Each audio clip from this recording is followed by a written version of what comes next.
Well, if you're just joining us, one last chance here to promote, to go to kahoot.it or download the Kahoot app. But let's get started. So if you're looking for the workshop, Countering Committee Culture, you're in the right place.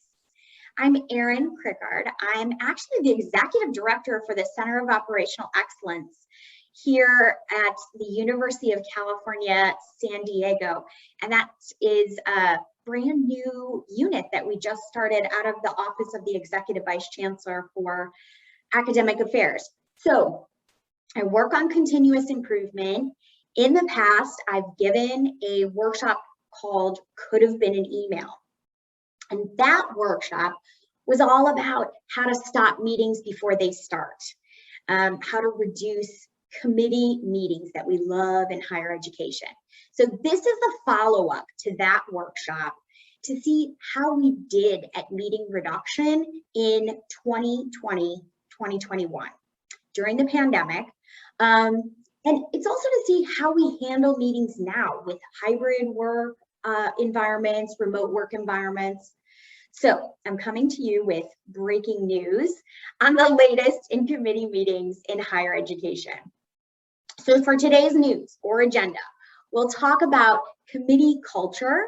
Then we're going to apply some of this knowledge to some tools, some group work. And I'm going to demo then some tools for you to combat committee culture. Pay attention because then we're going to Kahoot. It's a trivia. It's very competitive, highly competitive trivia competition to test what we've learned. And lastly, I'll take Q&A, cameras on, mics on, no holds barred, ask me anything. Okay, for today's learning outcomes, the first learning outcome is by the end of this workshop, you should be able to, 1, define and describe the characteristics of committee culture. And that's really important because 2, we want you to be able to communicate out to your campus communities, your colleagues, senior leadership, what are the issues with committee culture? Because that's what we love in higher education, right? Committees. And number 3, then I'm going to give you some tools. So you should be able to use, curate, concentrate, and communicate. These 3 buckets of tools in order to combat committee culture. Let's get started. So the first learning objective, defining committee culture. So when I talk about committee culture, we're talking about that knee-jerk reaction that we have in higher education to form a committee, a work group, a task force to address an issue. And the meetings have potential of being productive because they're usually surrounding a project or an initiative. But we can look at our packed calendars and see that these meetings often become unproductive, wasteful, repetitive. For purposes of this workshop, we are not talking about one-on-one meetings. We're not talking about check-ins or casual gatherings. Those are really important. They may be more important now more than ever, but they have a different format. So we're not going to address those. Moreover, when defining and describing the characteristics of committee culture, for the purposes of this workshop, we're defining it as meetings that are intended for decision-making and problem solving when it comes to initiatives and projects. So again, someone comes up with an idea, right, and all of a sudden it becomes an initiative, and the knee-jerk reaction is to create a committee. But for the purposes of this workshop, we're not addressing brainstorming, team building, or innovation. Again, important meetings, but they have a different format. And they're important, but that's a different workshop. And we're not addressing status update meetings. Why? Throw it up in the chat if you can think why we're not addressing status updates. That's right. Throw it up there. That's right. We're not addressing status update meetings because those should be emails. And that's my tagline, right? I could have been an email. But in all honesty, we're going to talk about some options and tools for you to use to address status update meetings. We'll talk about that later. All right, so let's get to the second learning objective. Why is committee culture an issue? So prior to 2020, we had a storm of meetings. On average in the US, we had 11 million meetings per day, 220 meetings per month, and 1 billion meetings per year. So I spoke about this in my Could Have Been an Email workshop, and I shared a tool that helps calculate the cost of meetings. So we're meeting. What's the problem? Well, it's estimated that about 50% of these meetings are wasteful.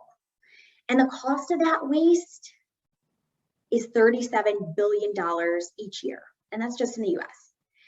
So even if the math is a little off, $37 billion is a lot of money. So if it's really off and it's just $1 billion, that's still a lot of waste, right? So in the past workshop, I shared that tool and I'll put it in the slide deck. It's Harvard Business School has a tool to calculate the cost of meetings. And I'll include the article that shows that we're being wasteful with our meetings. So when the pandemic hit, there was hope that maybe we'd see a reduction in those meetings. How do we do?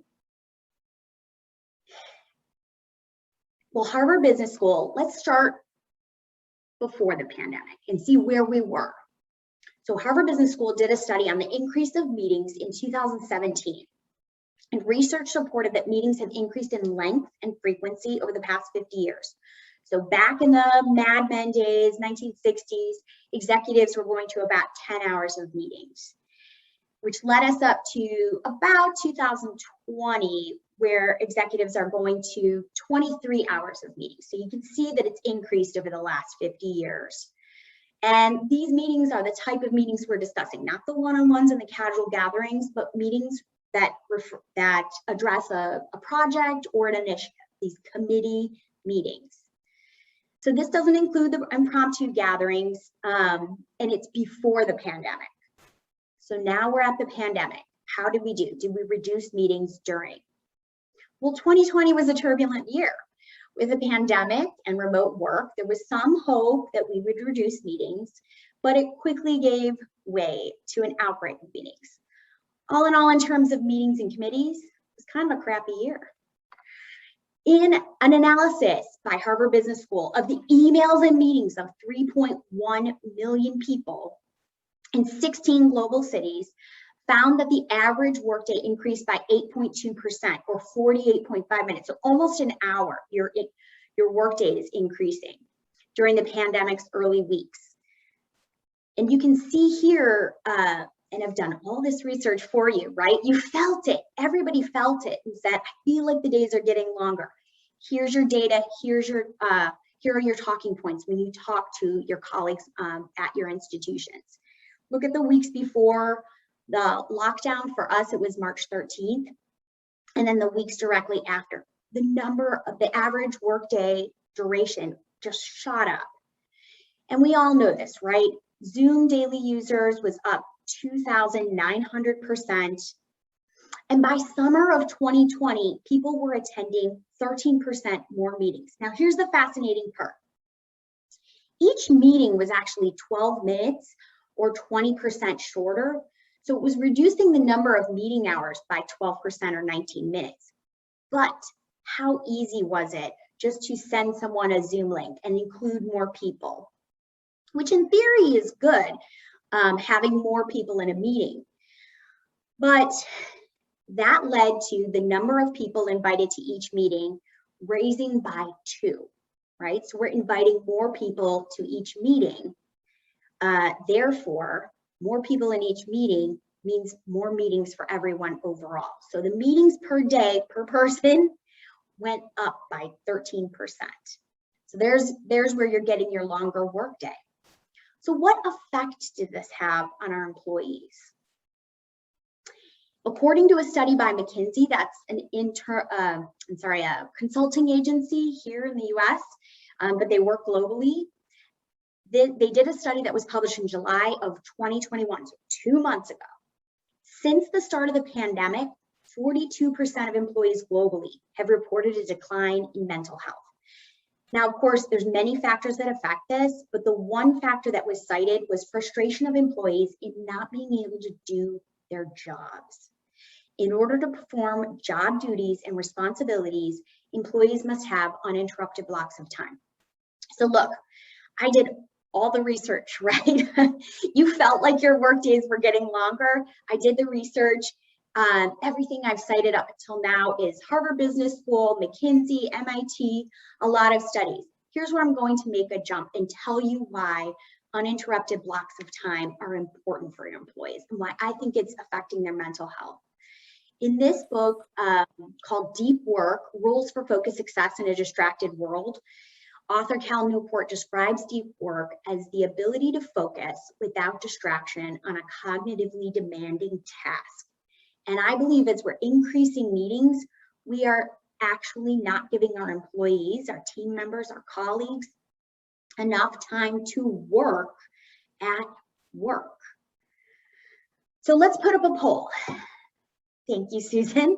Are you seeing employees depart? Are you seeing employees depart? And here's the thing.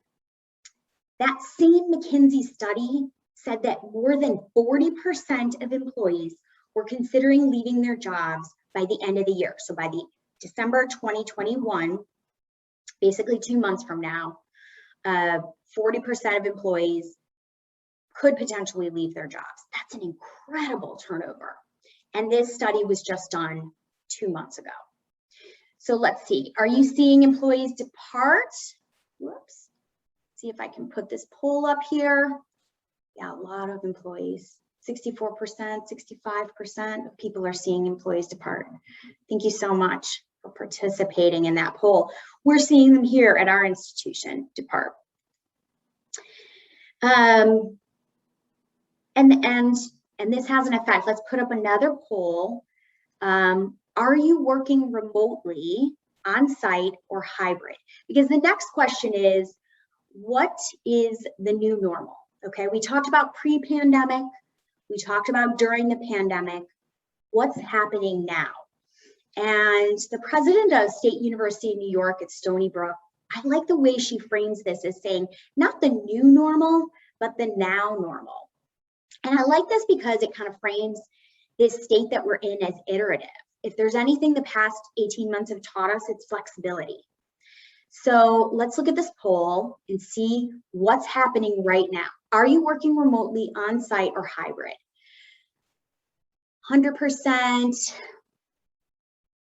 yeah, about 30% working 100% remotely, 56% hybrid, and only about 15% on-site. Okay, that follows along with the national trends or the studies that are been done. Pre-pandemic, about 99% of companies expected on-site work. Post-pandemic, 10% of employees are going to work 80% or more on-site. So only 10% really. The rest of the 90% of employees will work on some kind of hybrid schedule.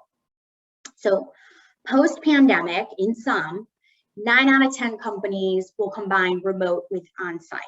So in this research, it was actually really fascinating. It divides up by industry. They divided it up by industry, and this makes sense, right? If it's transportation industry, you have to be in person if you are driving a truck or operating a train.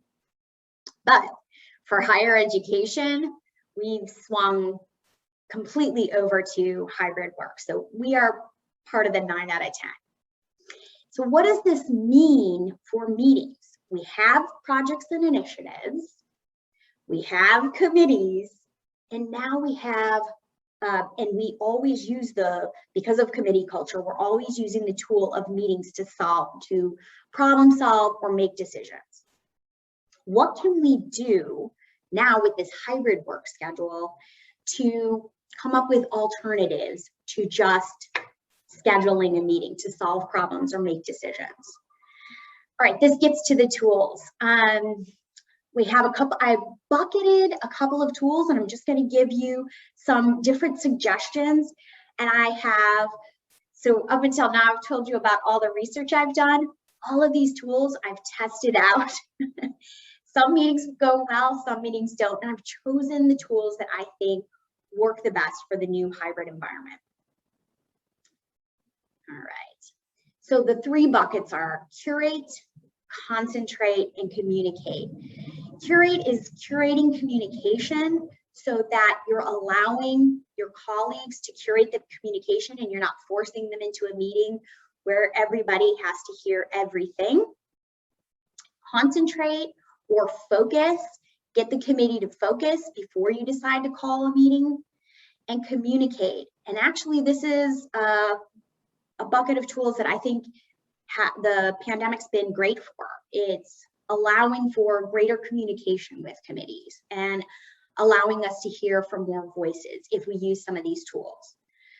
So I'm going to describe these tools in the context of some scenarios so that they kind of resonate a little better. All right, here's the first scenario. You're in a group of academic advisors from all departments across the institution who meet monthly. It makes sense for the group to regularly meet, but lately the monthly meetings have become more of a venting session on lack of resources. You have to plan the next meeting, and you know this. This is the monthly meeting. It's always been there. It's always on the calendar. Committee members may come and go, but it's there. And sometimes it's a status update. For the most part, it should be a status update. What are alternatives to status updates? Well, this is the first bucket of tools, curate communication. And I know I said things could have been in email, but we actually saw a dramatic increase in email this year. 8.3% more emails were sent after hours. So we are just forcing people, reaching out and communicating with people at all hours of the day. And we all feel that. So instead of having that push of communication where communication is put onto people, let's have a pull where you're enabling your colleagues to choose the buckets of information that they need. Here's an example. For status update meetings, I want to get specific. Let's start using instant messaging tools. What I like about instant messaging tools like Slack is the ability to divide conversations into topics that gives employees the ability to ignore some communication. So they're able to kind of curate their own communication instead of having everything dumped into their email inbox or forcing them to go to a meeting where they have to sit through everything that may or may not be applicable to them. So if they aren't involved in one aspect of committee work, they don't have to go to that channel. And it empowers employees with the ability to curate their communication. So let me show you what I mean. This is a snapshot of literally one of my Slack teams, my Slack channels, and I'll show you. Here's a channel on Google Suite announcements. Now, it may be really important to people who are using Google Suite, and you want to push it to those people. But if I'm not using Google Suite, it's not applicable to me. Here's another channel called Is It Down? I don't need to know if everything's down. That means like one of our systems is down on campus. I don't need to know if everything's down because some of the systems don't apply to me. However, if I go to log into a system and it doesn't work, I can go to Is It Down and say, is something down? There's other things like Pluralsight, which is a website we provide with courses. Maybe I'm too busy for training right now and I don't want to hear about all the training options. But if and when I am, the courses are available here, updates on the courses. So again, providing your colleagues with the opportunity to kind of curate the communication as opposed to everything dumped in a meeting, all the communication dumped in a meeting and or all the communication dumped in an email. All right, more alternatives to status updates. Again, giving employees the ability to ignore some communication empowers them with the ability to curate. So another option is collaborative spaces like document repositories like Google or project management spaces like Jira and Confluence. I use those on campus. Happy to share how they work on campus. Smartsheet, Trello, and Asana. Those are really good, quick dashboards if you just want a quick snapshot on where things are in a committee, maybe subcommittee work even. And here's the example that I'm showing you from Trello. really quick, instead of sitting through a meeting and hearing about everything we have to do as a status update, you can just quickly, look at things we have to do, things we did, things we'd like to do. Real quick way to let the entire committee know, but at their leisure, when they have time. All right, one last alternative. There are a couple of reasons why you may still need to meet for a status update. If you have personalities that thrive on interaction, oh my gosh, when I give that could have been an email to marketing, development type individuals on campus, they're extroverts, they want to meet, which is great. But you may also have a quick moving project. The pace is really, really quick, so you need some check-ins. Have a scrum meeting or a stand-up meeting, keep them short, stay on track, and only address issues. Things that are status updates, you can push to one of those platforms that I just showed you and just talk about the issues during the scrum or stand-up. Have a signal for time if someone goes off track, and hold the group accountable. Everybody in the scrum, everybody in the stand-up holds each other accountable for being respectful to make sure that everyone is heard. One last item. If you're holding a status update meeting for visibility, just recognize it, right? You've been through the status update meeting where you're like, why are we talking about every aspect of this project? And it's because someone was invited and they're doing a little bit of a show just to show how great this project is going for leadership, perhaps. Look, just recognize that. Don't make every committee member sit through that marketing meeting when you maybe should be producing a marketing piece. My point is that research suggests that employees spend up to 4 hours per week preparing for the status update meetings. That's a huge chunk of time.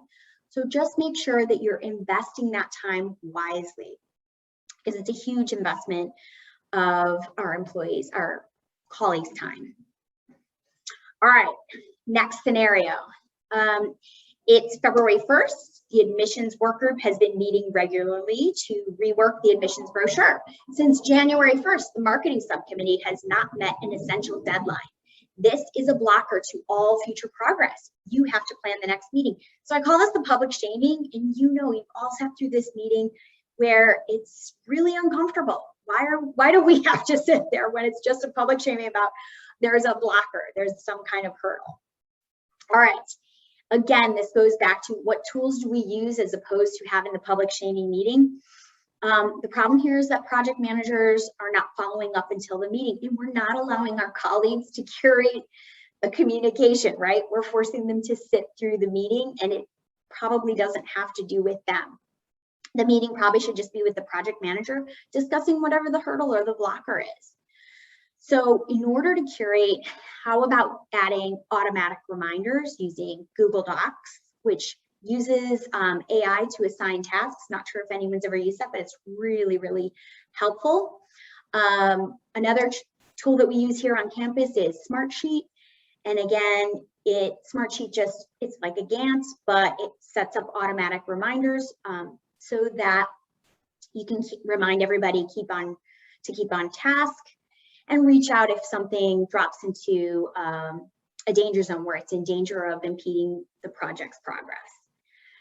And the last one I like to always suggest is sometimes when there is, people don't understand that there's a hurdle, set up a visual process map and assign and Lucidchart. The last tool that I would say for the public shame alternatives is a ghost meeting.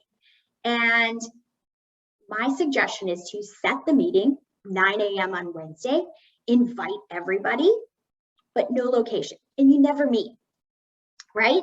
So it's just a reminder that everyone has to update the Trello board or the Gantt chart or whatever your document repository is, has to finish up with their action items and give updates, status updates, so that by 9:15 Wednesday a.m., you know that the Trello board or whatever tool you're using is freshly updated, right? It should be all up to date.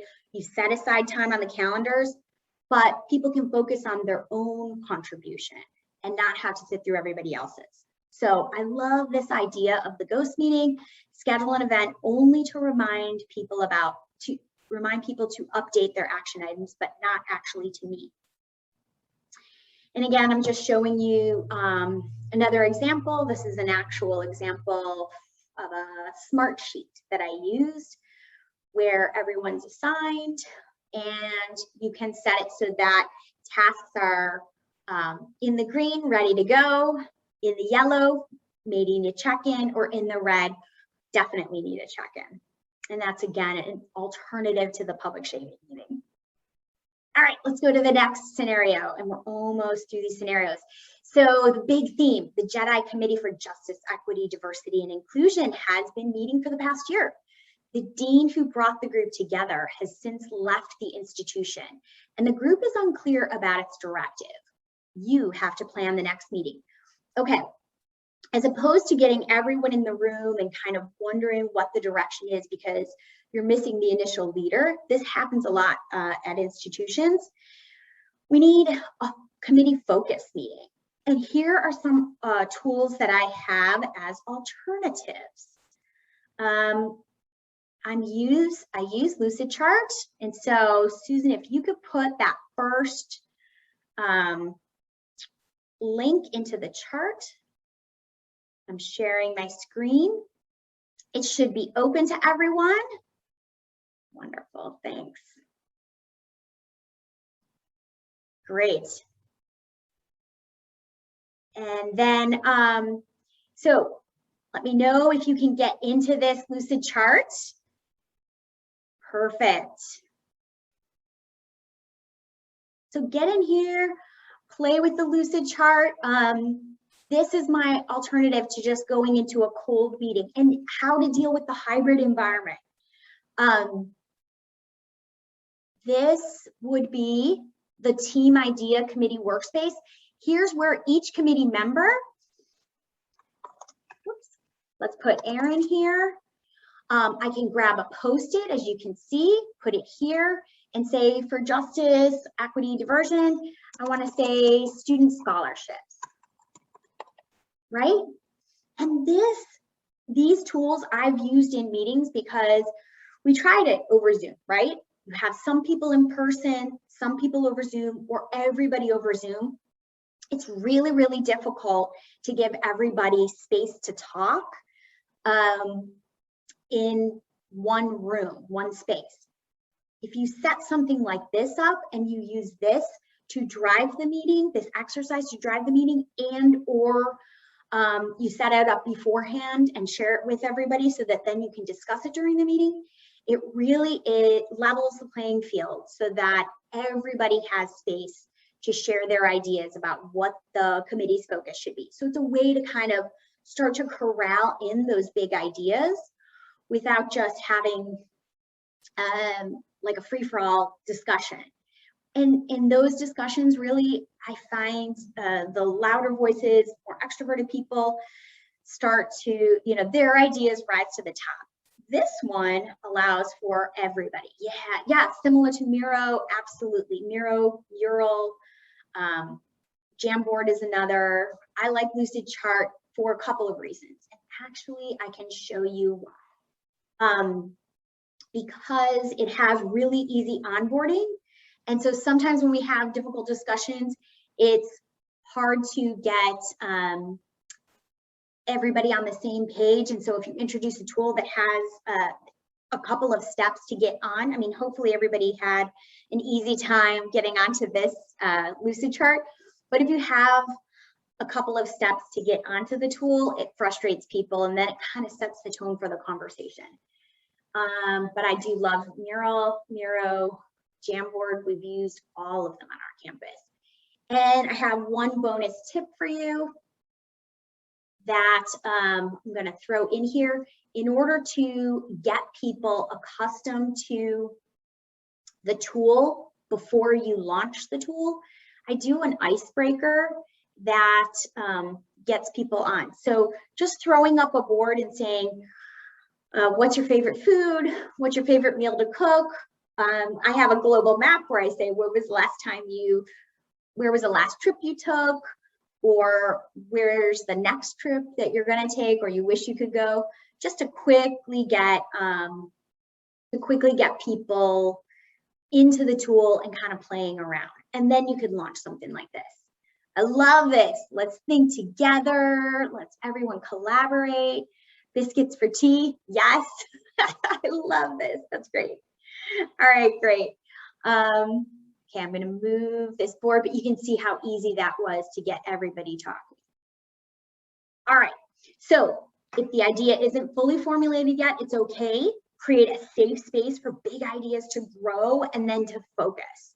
So with hybrid environments, hold the committee focus sessions to flesh out or vote on ideas.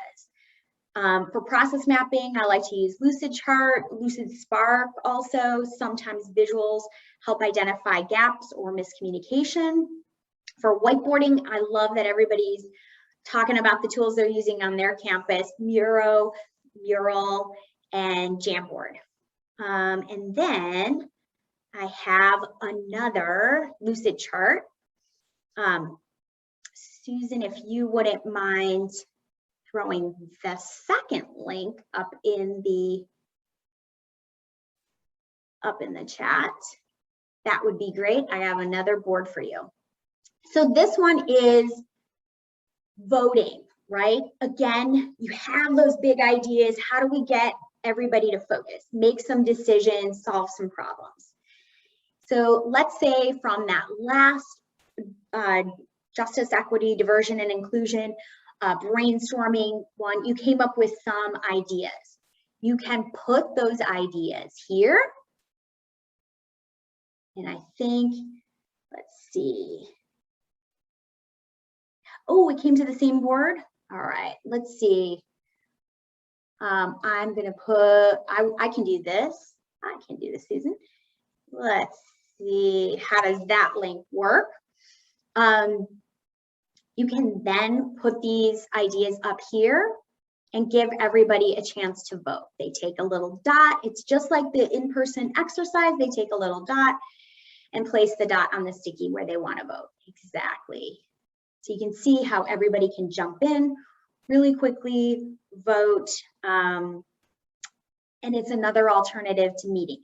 Or you can use it to complement your meeting, your hybrid meeting, where I'm not sure if anyone's had this experience, but you have some people that are on a monitor because they're remote and some people are in person. It's really tough to get the chemistry of the conversation going. So this is another way to do it. Great, this is great. Thanks everybody for jumping on the boards. All right, so another alternative to decision-making meetings and big theme alternatives. So again, going back to our 3 buckets, we've talked a lot about curate, which is focusing communication or allowing people to curate their communication. We just talked about concentrate, which was focusing the attention of a committee so that you don't have kind of meandering meetings that are really difficult to control in the hybrid environment.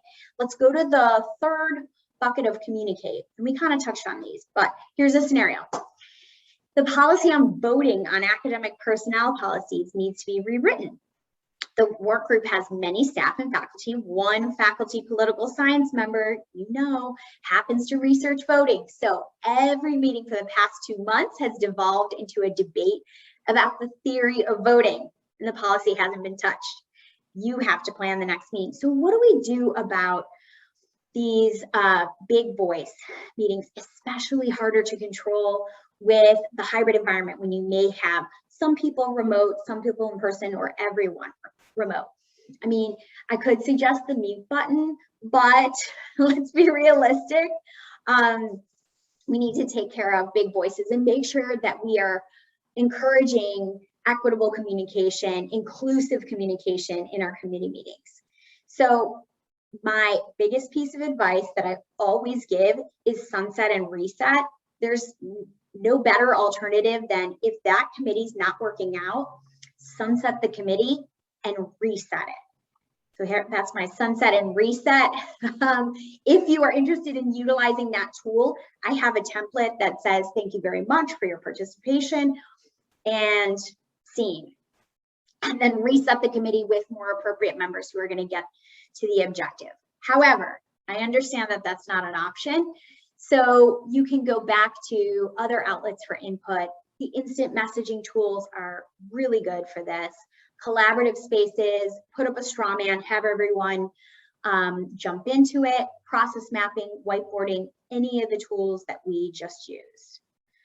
And again, we go back to the voting app, or this voting tool, where this may help take care of the big voice as well, because it allows for everybody's voice to just be, everybody's vote to be on the same playing field. All right. Let's get to the next one, the voice alternatives. We went to the brainstorming, we did that one.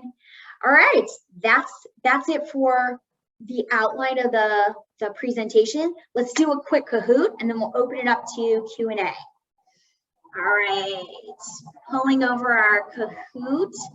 This is gonna be, let's see if this, whoops, I'm gonna show you the answers. Let's see if this international Kahoot is going to work. Here we go.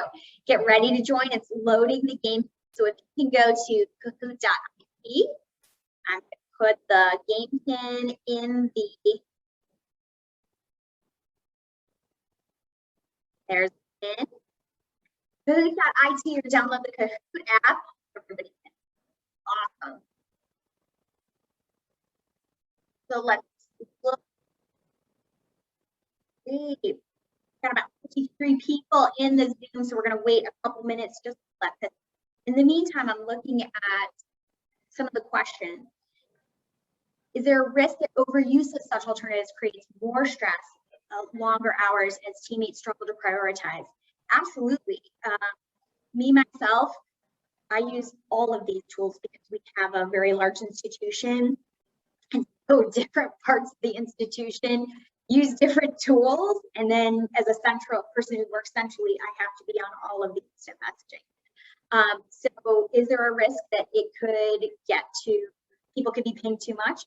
Yeah, absolutely. I do like that the tools like Slack, where you can silence a channel so that you don't get pinged unless you want to go there. And then also, I would want to address that the use of tools also, something has to give, right? Something has to give in place of the new thing that you're introducing. So yes, instead of having a meeting to vote on something, use the tool so that you're actually taking that meeting off the calendar. That's a really good question. I hope to talk about that in the Q&A. All right, I think we're pretty good. Let's get started here. All right, so this is business excellence community practice on our campus. Countering committee culture, everyone ready? 3, 2, 1, got about 12 questions. So this first one's a quiz during 2020, 2021 meetings. Had more participants, created longer work days, increased your frequency, or all of the above. These are the talking points you want to take back to your colleagues, your senior leaders. During 2020, 2021 meetings, had more participants, created longer work days, increased in frequency, or all of the above. All right, time's up. All of the above. Remember all those things. We had a swing, and now we need to address it. All right, let's see who is on the leaderboard. JAB. Nice. KSAT in second place, Randall in third. Awesome. Congratulations, Julie Willis in fourth. Here we go. Second question, committee culture applies to brainstorming sessions, walking one-on-one meetings, practice initiatives, or coffee. I missed those. Sometimes we can't be on campus, but brainstorming sessions, walking one-on-one meetings, coffee meetings, or projects and initiatives. And time. Projects and initiatives. The other ones have different formats. They're really important. FaceTime, that's a whole other conversation why FaceTime is really important right now. But with committee culture, we're just talking about projects and initiatives. Ooh, Mark jumps into first. Up 11 places. Michelle's the highest climber. All right, question number 3. An alternative to a status update committee meeting is instant messaging tools, dashboards, Kanban, document repositories, or all of the above. Instant messaging tools, document repositories, dashboards, Kanban, or all of the above. Almost there. And time's up. Let's see who's on the leaderboard now. Yeah, it's all the above. It's so hard because this Kahoot measures speed and accuracy. So I can see why some people chose instant messaging first, but it's all of the above. And let's see where we are. Randall's in first place. I like this. I like the leaderboard when there's a lot of competition. Up 9 places, M is the highest climber. True or false, an alternative to the public shaming meetings is auto reminders. True or false, an alternative to public shaming meetings is auto reminders. Yeah, taking advantage of artificial intelligence. Do this. 39 answers. Okay. And time's up. Yeah, everybody got it. Alternative to public shaming meetings is auto reminder. It's just a matter of figuring out when you're having a public shaming meeting. Randall holding steady in first place and then has the highest answer streak of 4. KSAT in second. All right, let's see. True or false, an alternative to the big theme committee meetings is a committee focus session. True or false, an alternative to big theme committee meetings is a committee focus session. We're institutions of higher education. We have big ideas, right? That's our jam. Big ideas are. So how do we deal with those in the new hybrid environment? Oh, Tanya said, accidentally clicked on the wrong one. You know, right? All right. And I keep changing the question format too, which is tough. Randall holding first place, tough round. 3 players lost their answer streak of 4. That one was tough. All right, true or false? We're halfway through this Kahoot. For committees with loud singular voices, wait at least a year to see if the committee meeting productivity. For committees with loud singular voices, you have some of those strong opinions, right? Everybody does. Wait at least a year to see if the committee meeting productivity improves. And I want to pick this answer obvious. How often are you in a meeting a year later where you're like, this dynamic has not changed? Yeah, don't wait a year. Make some changes now. All right, let's see where our leaderboard is. Ooh, KSAT jumps into first, up 3 places. Jules A is the highest climber. Next one, true or false, for committees that have accomplished their stated goals, wait a year and see if committee comes up with new goals. For committees that have accomplished their stated goals, this happens a lot. You have a great team. They want to keep meeting. They have accomplished their stated goals, and they just keep meeting. Wait a year and see if committee comes up with new goals. All right, up on this one is the leaderboard. Yeah, it's false, but it's surprising at how often this happens. We should celebrate, potentially sunset and reset that committee. And you can sunset and reset and have the same committee. They're super productive. Just give them a new goal. All right, scoreboard. KSAT still in first. 8 players just hit an answer streak of 4. All right, true or false, you're a project manager who needs to update a committee on a timeline. This is a committee meeting. You're a project manager who needs to update a committee on a timeline. Right here. This is a committee meeting, right? Often does this happen at your institution? Throw it up in the chat. You're a project manager who needs to update a committee on a timeline. This is a committee meeting. All right, time's up. Let's delete our key. But it happens. It absolutely happens. We just need to be cognizant of it. Maria, good job taking over first. MN has the highest answer streak of 8. All right, Diana's in second, Michelle's in third. The previous committee chair held weekly status meetings. You should continue those weekly meetings. First, define the purpose of a meeting. Now meet twice a month or cancel a meeting. Continue the weekly meeting. First, define the purpose of a meeting. Now meet twice a month or cancel a meeting. So weekly status meeting, hint, hint. Yeah. First, define the purpose of the meeting. It's really easy though. We see how so many of the meetings, they just keep getting scheduled because they were on the calendar, right? Maria, good job. Number 1. Up 3 places, Matthew's the highest climber. All right, we're almost done. A couple more questions left. In the period directly after the lockdown, meetings increased by 8.2%, decreased by 50%, decreased slightly, or increased by 50%. So these are the talking points to take back to your senior leaders and your colleagues about why this is an issue. In the period directly after the lockdown, meetings increased by 8.2, decreased by 50, increased by 50, or decreased slightly. Yeah, increased by 8.2%. And we made that shift, and we just haven't made the shift back yet. So recognizing it is the first battle. Maria, good job holding steady in first place. 3 in a row. Randall's back in the game. All right, 2 more questions left. The 3 C's used to combat committee culture are curate, concentrate, and communicate. Those buckets of tools that I was showing you.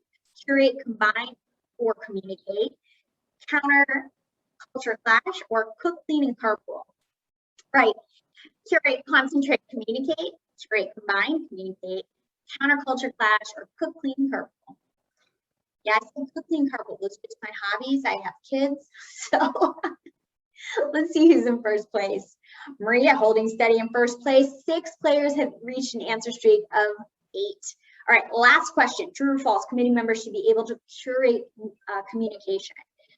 Committee members should be able to curate communication. True or false? And again, this seems like, is it obvious? But perhaps we can help communicate this to our senior leaders and our colleagues, our campuses. Committee members should be able to curate communication. Yeah, should be able to. That's the only way that we're gonna reduce all the pings and all of the meetings on the calendar and emails in the inbox. All right, podium, here we go. In third place, Michelle. Great job, Michelle. Second place, Diana.